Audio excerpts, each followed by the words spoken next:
up, all my fight fans? So, I know David Benavidez has a fight coming up in November. It is against Anthony Yarde. Should be an entertaining fight. You got two sluggers, two brawlers, two fighters that love to really just throw hands and really exchange. So I don't see any chess match. I don't see any boxing really high level skill going into this fight. But that's not what I'm here to talk about. What I want to talk about is, what do you think he should do next? Now that Canelo Alvarez isn't the undisputed champion at 168, do you think he should go back down and try to reclaim, or not reclaim, but try to claim the undisputed king title? Or should he stay at light heavyweight and try and wait to see what's going on?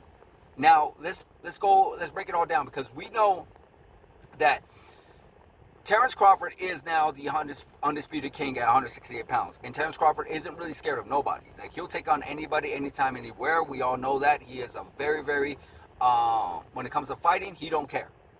He obviously proved it going up to 168. So, do I feel like he would give David Benavidez a shot after this whole Anthony Yarde fight? Possibly. Possibly.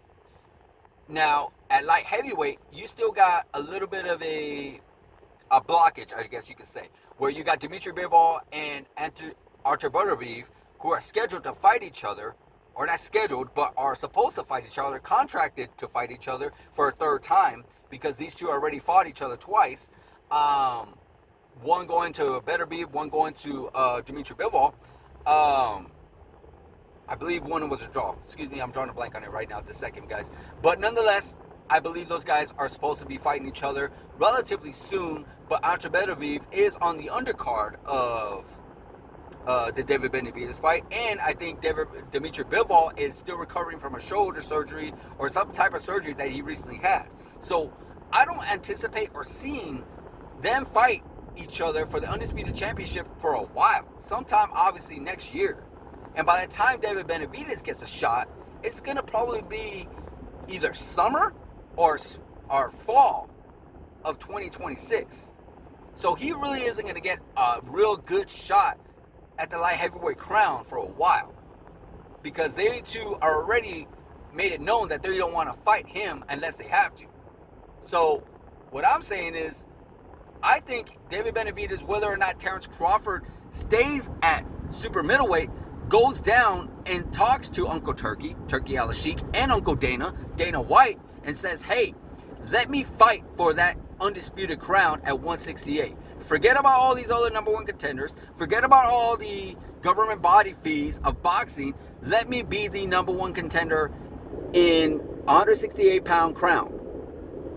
So whether or not whether or not Terence Crawford decides to defend it, he defends it, great. He vacates it, great. And who can step in there? Maybe, just maybe, the fight that we all been wanting to see, which just so happens to be Canelo Alvarez. If Canelo Alvarez wants to stay at 168 and wants to reclaim his crown, he has to fight the person that he has not been wanting to fight, which just so happens to be David Benavidez. That would be my personal opinion, guys, on what should take place for David Benavidez, for him to finally become an undisputed champion of the world. Let me know what you guys think about that. Like, subscribe, hit that notification button, and I'll see you guys in the next video.